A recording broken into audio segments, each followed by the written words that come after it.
Hi, and welcome to this little video tutorial for the meta meter.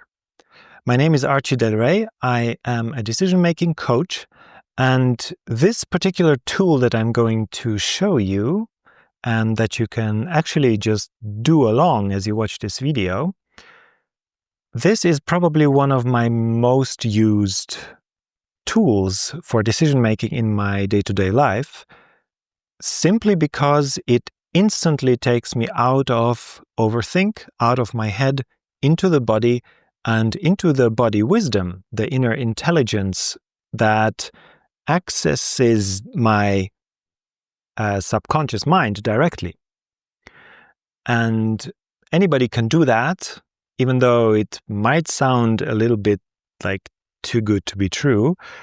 I remember when I learned this exercise for the first time, which was about 10 years ago, 11 years ago, and it literally changed my life because it changes your relationship to decisions themselves. Like the way we usually are conditioned, I would say, to look at decisions from school, from workplace, from society, the news, Hollywood movies, our parents, like the kind of picture that we have around decisions is that it is somehow about information, about sorting information, about understanding cognitively. And then if we have enough information, if we have the right information, then we can sort of calculate the best decision, and then it kind of becomes obvious. But if the more you study decision making, the more you understand that this is not how it works. This is not how our psyche works. This is not how our emotional body works. This is also not seen in actual empirical evidence, even though I myself have a master's degree in mechanical engineering, and what I learned in that degree is things like the SWOT analysis. You probably are familiar with that, like the strength, weakness, opportunity, and threat analysis, which is a very heady kind of structure, like analytical structure, which is great for organizing information, but not so great for decision making. And we also learned things like the decision matrix, where you have the different criteria at the top and you have the different options kind of on the other axis, and then you assign different numerical numbers to all the different options on the different criteria, and you kind of mathematically come up with a solution or with a decision, with a choice. But long story short, engineers don't really use that. I mean, they use that for, again, information organization purposes, but not for actual decision making. Actual engineers talk more about things like the educated guess, like that's sort of intuitive hunch that you get based on all the information that you have. So if gaining information is not the right criterion to solving a decision, what is then? And what is the process to actually approach a decision in a more efficient way that leads you just more directly to the right choice? There is this very simple model of the mind or of the consciousness, which is the iceberg model, which says that the tip of the iceberg, the visible part, it kind of represents our conscious mind. And that's the 1% of our psyche, and the 99%, like the bulk of the iceberg, the big part, is actually the subconscious. So we kind of walk around the world bombarded with sensory data, and the subconscious mind records everything. Like it remembers all the childhood stuff. It remembers even stuff from your parents. It has access to like DNA, to all the things that are going on in your body, all the subconscious processes that you're not consciously steering. Like, for example, your breath is one of those things that you can consciously control, but it mainly happens unconsciously, right? So there's all this bulk of information, and we are basically filtering machines on two legs because our mind only picks up a few of these pieces. And the problem is here that we kind of tend to think that this is who we are. Like I tend to, when I say I, like as in I want something or as in I have to take a decision, who is I? This is me identifying with that tip of the iceberg and kind of habitually leaving out the bulk of it, even though when you look more precisely at how you actually make decisions, they're mainly made by the bulk of the iceberg and not the tip. So things like rational decisions do not really exist, because the rational mind usually, when we refer to the rational mind, we mean the conscious part of us, the part that can say I, the part that can decide rationally, that can think out loud, basically. This is where our mental focus usually is in today's world.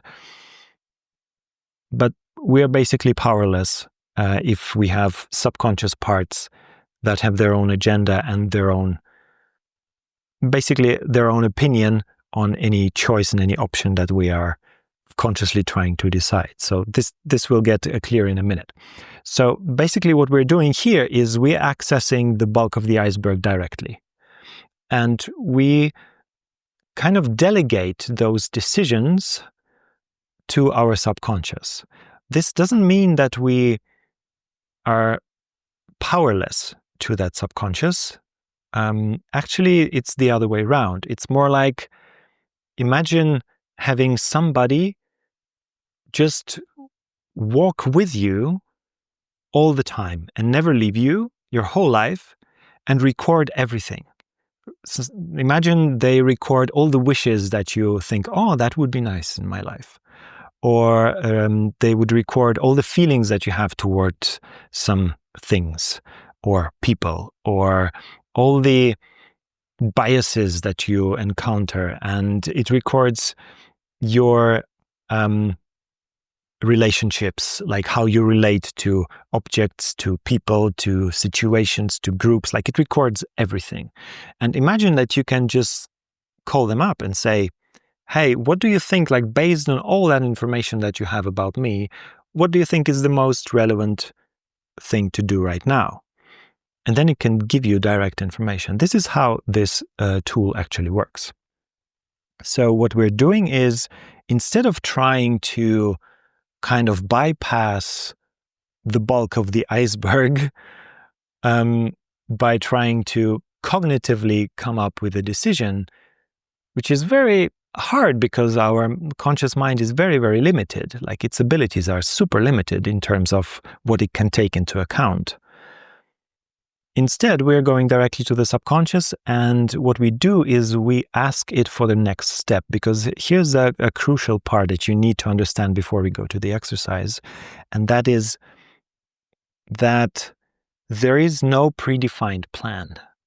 Like, even though we want or often wish for it to be a predefined plan, like how I can get from a question to an answer. Like when I have a question, for example, I'm thinking about going to South Africa on a longer trip, and I don't feel decided yet. It's just an idea or like a half an impulse.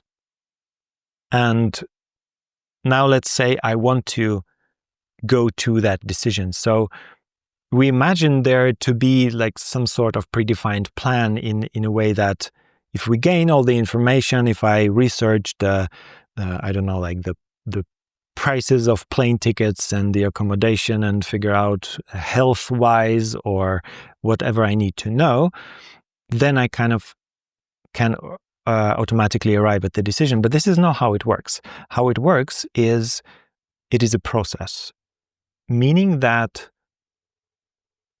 you change while you go through that process. So if you imagine your decision as a, let's say, tunnel that has a certain length, and it takes you, let's say, 30 minutes to walk through the tunnel, then coming out of that tunnel will be a different person than the person that went in. So you go through these different stages in a decision. Obviously, some decisions have only one stage. They're relatively simple. Other decisions take very long time and you go through different stages. But at every stage, you change. Like you go through a transformation yourself. And what you do is you're basically writing history. Because what is your life? Your life is nothing else than a series of decisions that you take. And what is every decision? It's a series of layers that you go through until you arrive at a clarity.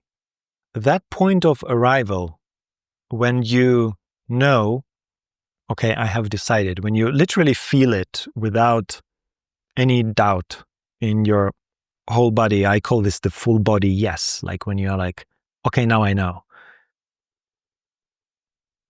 I call this the 0 point because it's kind of when you get to the bottom of the things. It's like you go through all these layers and you arrive at a place where it feels clear.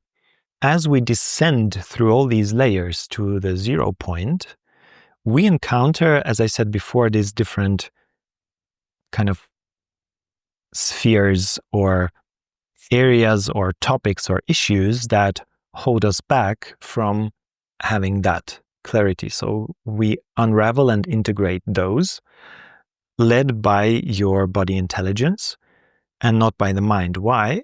You will see in a minute that with this particular example of me thinking I want to go to South Africa for a longer trip,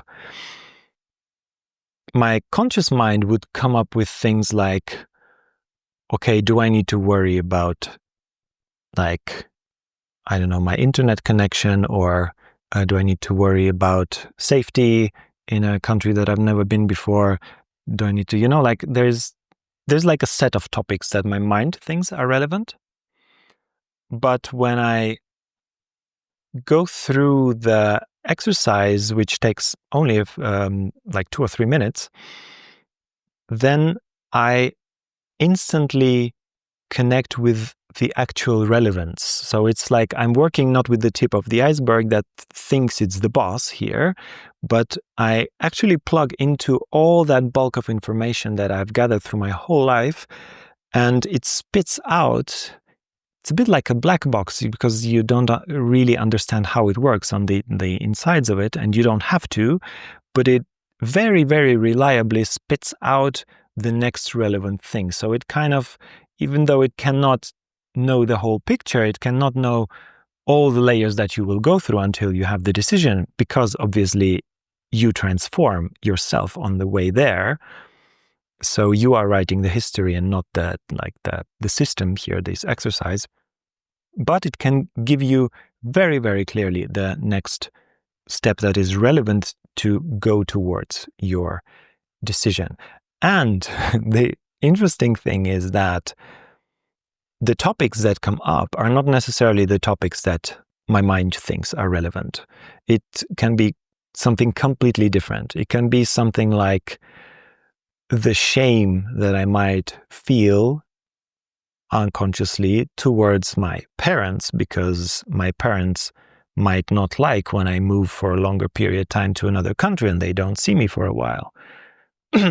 So I might want to avoid that feelings of shame, and that might create an inner resistance that I'm not even aware of actually planning that trip. That would be one example. Or another thing could be that, for example, I go into self-blame because I think that I'm so spoiled and entitled that I do not want to experience November in Central Europe because it's so foggy and dark and cold. So I might judge myself actually and create another resistance that I'm not even that aware of to actually doing the thing. So these things are super relevant to having full body yes or full body decisions. And they're also super relevant to having fast decisions, because your decisions get slowed down, like the process gets slowed down immensely. First, because you waste your time basically gathering information that is not relevant for the decision, that is not relevant for the next step. And secondly, because you do not address the things that are relevant in that time. So let's dive in, shall we? So the only thing you need for this exercise is some space for you to walk around along a line for at least 2 to 3 meters.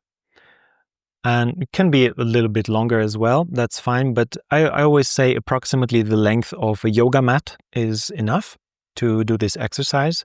So make sure that you have, you don't need a yoga mat. If you happen to have one, you can use that. Otherwise, what you need is 2 markers. You kind of need the beginning of that line, the straight line that you will walk along, like physically walk, not imagine, not on paper, not on your laptop. You will actually do this with your body. And you need 2 markers for the beginning and for the end. So you can take 2 random objects and put them on the floor somewhere. You can use any kind of marks that you already have on the floor, or you can use the beginning or the end of a yoga mat like I do in this example here. So when you're set up, the first thing that you do is that you define for yourself, like internally, you kind of declare that there is this spectrum between 0% and 100% along this line. So there is the start point, which is the 0% point. So you basically stand into that point at the beginning of the yoga mat or at your start marker object and say to yourself, okay, this is the point where I am at 0%. Means that I am not decided at all. Like I'm barely recognizing that I have a decision to make here. So this is where the decision-making process begins. And then you walk over to the other end and where the end point is, and you declare to yourself, okay, this is where I am at 100%. This is the full body decision. This is the 100% clarity. I am decided. A common mistake that people make here is if it's a yes or no decision, like, I don't know, do I go to South Africa or not? Or do I launch this product or not? Or do I hire this person or not? That 100% means yes, that you hire the person. But this is actually not the case. It can also be a no. This is not about the option itself, but this is why I call this the meta meter. It's kind of the meta question. It's not the question itself that you're trying to answer with your decision, but it's the meta question which asks, how far are you in the decision-making process? If you assume that it's a process going from, I barely know that I have a decision to make, to I have 100% full embodied clarity about my decision. So where are you?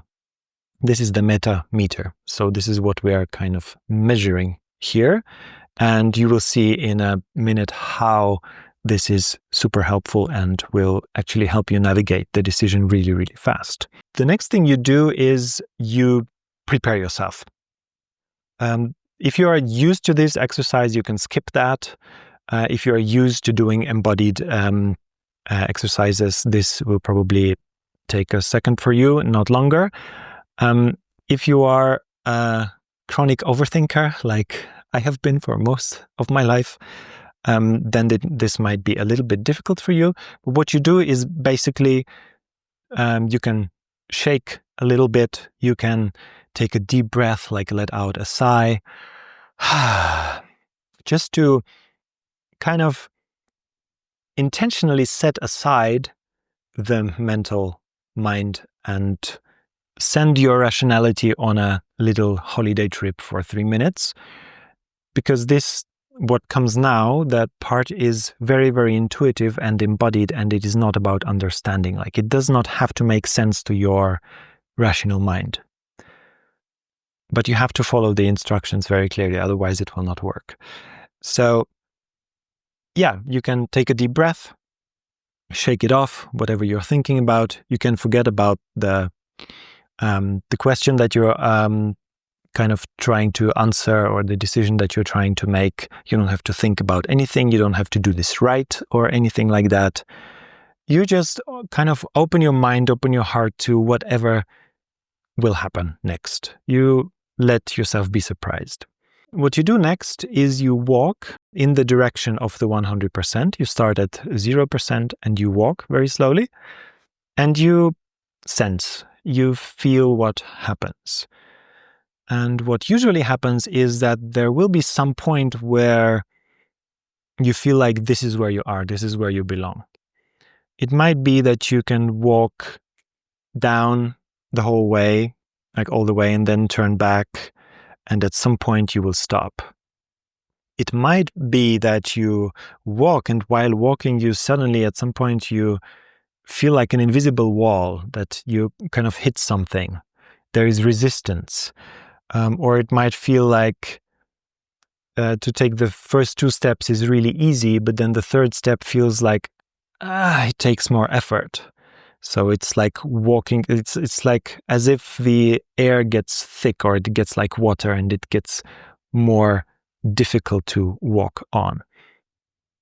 Whatever your specific experience might be, the goal of this step is to land somewhere without thinking it or understanding it or making sense of it, but just letting your body decide this is where you are.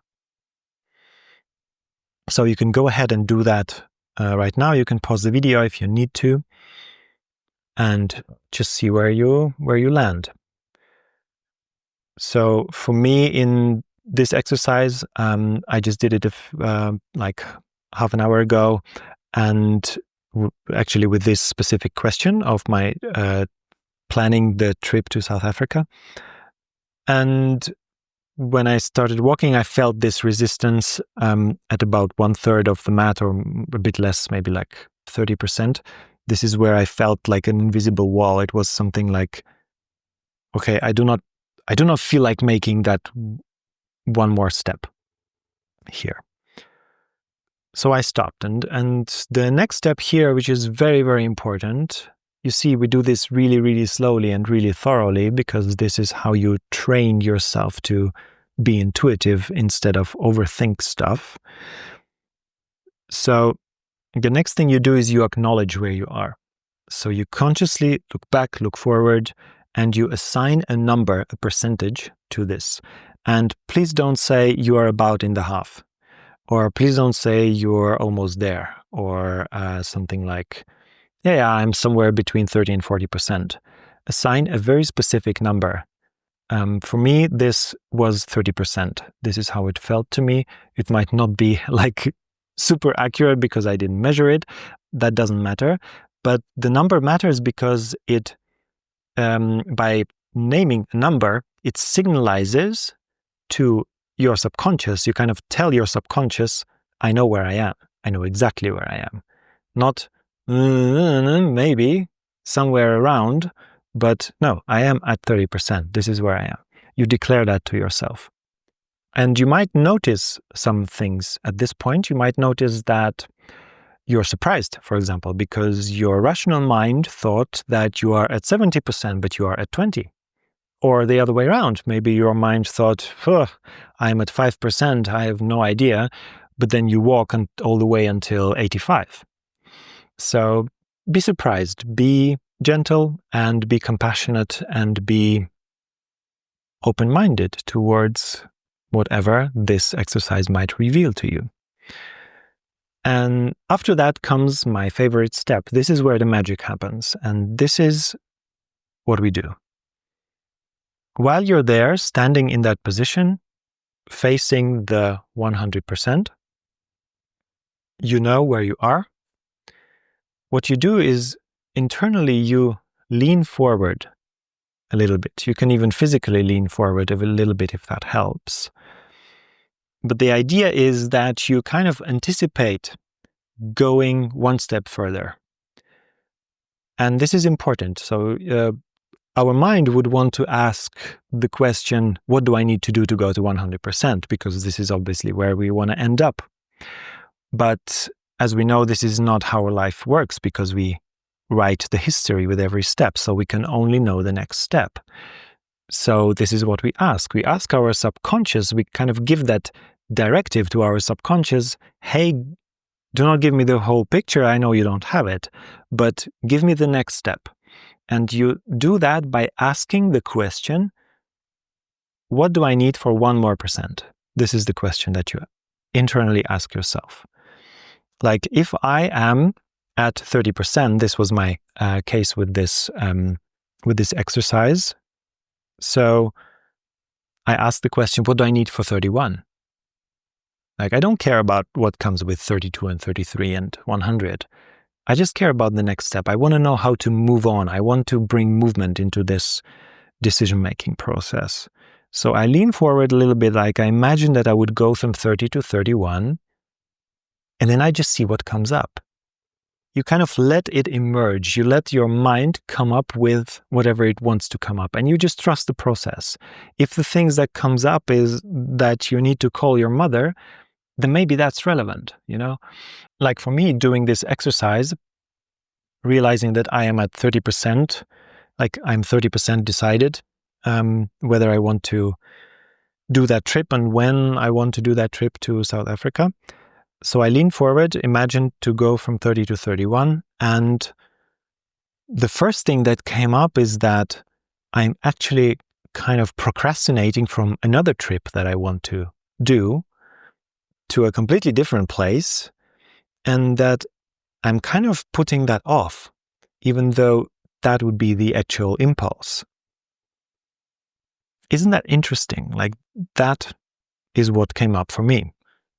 So what you do, you can again pause that video anytime you need to. Quite often, like especially if you have a little bit of experience with this, you will, as soon as you hit the wall and you cannot walk further, you already know what the wall kind of is about. You already know what prevents you to taking one more step. If you're not as experienced, what can happen is that you go into your head because it's a habit, right? So what you can do is just tell your mind, hey, my beautiful mind, I love you. I know that you are capable of many things, but I need to do that without you. And you just take some more deep breaths. You again can shake off your body a little bit. You can jump around. You can do whatever your body feels like doing. Maybe it's you want to massage your head a little bit. Maybe you want to put a hand on your heart. That helps sometimes. Maybe you want to kind of put your hands on your hips or somewhere, or like whatever you need to do to just focus on your body and what your body is telling you and not your mind. It can be that you encounter feelings, like a feeling of sadness or anger comes up. Maybe you will get visions, like maybe you close your eyes and you get images of something that is relevant. You might get bodily sensations, like something gets tense or something starts hurting, or you can feel warmth or cold, or like a pulsing experience. All kinds of different things can come up at this point. The process here is that you go through these iterations. So for me, for example, when I realized, okay, I need to actually have a look at that other idea, of that other impulse that I had in terms of traveling. And then I sat down and I told myself, okay, do I really want to take that other trip, actually? And then I realized, no, actually not, because I don't feel ready for that. I feel that for that, I would need to first do this and that. And so there's a few projects that I want to finish before I do that other trip. So I made that conscious to myself by kind of reflecting on that. I realized that, okay, no, I'm actually pretty clear that this other trip is not the right time for that. So then I went back, and this is what you do. As soon as you process one of the layers for yourself and bring it to a certain completion, you go back to the drawing board, or in this case, to the yoga mat, or to your two objects, to your line on the floor, to your metameter, if you will. and you walk again, and you see how far do you get this time. And for me, this time, I got a little bit further. At least it felt to me like I went to about 35% there. And then again, I arrived there. I acknowledge that I'm at 35%. Then I relax and I lean forward a little bit and imagine, okay, what prevents me from going to 36%? And then for me, a whole other thing came up where I realized that, okay, if I do not do that other trip, then this trip to South Africa actually kind of becomes a different thing. Like the motivation to go there actually changes for me. Like before it was, okay, about exploring that place, but I actually want to explore that other place, but I'm not there yet. So going there will not have the same exploring relevance for me, but it will be more about, spending the winter in a warm and sunny place or something like that. So kind of the need behind that impulse to travel changes. So I need to kind of process that and actually maybe even take other options in, because South Africa is not the only place to go for a warm winter. So I might go to somewhere in Asia or whatever. So yeah, to me, that was the next step of clarity where I realized, okay, to go further, I need to actually take in other options and then feel into which option makes the most sense for me, because my actual priority in this whole thing is actually on finishing the projects that I need to do that other trip. So you see, this, what it does, it reveals the next step. This is literally what it does. And it makes the whole thing really, really fast, because without this exercise, like this whole thing that I just told you took me about 5 or 6 minutes. And without that, I would have been still like sitting in front of the laptop and researching flights and kind of feeling resistant to go and wouldn't know why and all that stuff. So generally, as you notice, this exercise is very, very simple. If you follow these steps and you really take it slow and take it easy and relax into it and trust whatever comes up, this will fast track your decision-making process immensely. Now, there is all kinds of different things, again, that can come up here and that can be the resistance, right? So the difficult part is not actually this exercise. It is actually to go through that, like the layers, all these resistances that come up, right? So it can be feelings, it can be shame that come up. It can be that you realize that you have FOMO, which is fear of missing out, that kind of prevents you from fully taking that decision. Or it might be perfectionism, that you realize that there is something that you're doing and the decision that you need to take, but you're kind of attached to a certain outcome and you want it to be perfect, and you're basically making your life difficult because of that. Or maybe you are not decided what perfect means or what enough means. Or maybe you confront something like the sunken cost fallacy or any other bias. The sunken cost fallacy is this thing that you realize that you have to let go of something, but you kind of hesitate and you have resistance of letting go because you have already invested so much into this. Like I had this when I was selling a business. It took me like a long time to realize that I was actually resisting, like subconsciously resisting to sell it because I invested so much time in it. And I was kind of convinced that nobody on this planet would see the value of the thing that I've built here. So these are just some examples. There's, of course, much more. There's subconscious anger that can come up. There is guilt, family things that can come up. There's all kinds of relational things that can come up as well, trauma. And all these things I do offer a coaching program, which is a 12-step training, an online training with a small group, like an exclusive small group, where we go through basically the whole process in detail.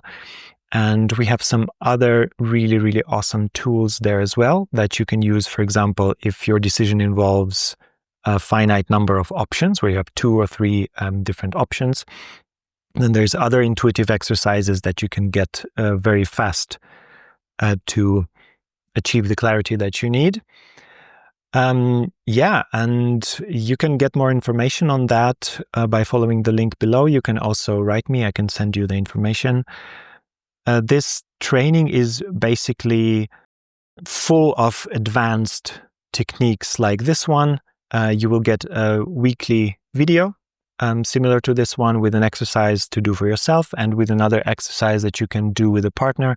And then we also do Q&A sessions where you can ask all the questions that you have, and you can get direct coaching from me to guide you through the process and to learn all these tools in order to say goodbye to overthinking forever, because it is really not necessary to spend so much time, waste so much time in analysis paralysis, while you can use easy tools like this and understand. A lot of these workshops inside that program are about understanding emotions or understanding biases, like how to get to the root cause of a bias, like, because everybody is talking about, like, there's confirmation bias, there's this and that, but kind of nobody talks about, but why do I have it? Like, why do I have FOMO and others don't? So this is about really transforming yourself from being somebody who is habitually using those boring mental frameworks for decision making or trying to think yourself to decisions, to actually transforming into a person that is very relaxed with decisions, and very, to me, even the most difficult decisions are not difficult because I have the tools and I understand when grief comes up, what I need to do, or when disappointment comes up, what I need to do.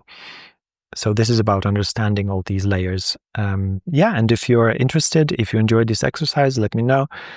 If you're interested in more details of the decision-making training program, then let me know as well, or check out the link in the description. Thank you very much for taking your time for yourself and to improve your decision-making process. I really hope it was helpful, and take care. See you soon.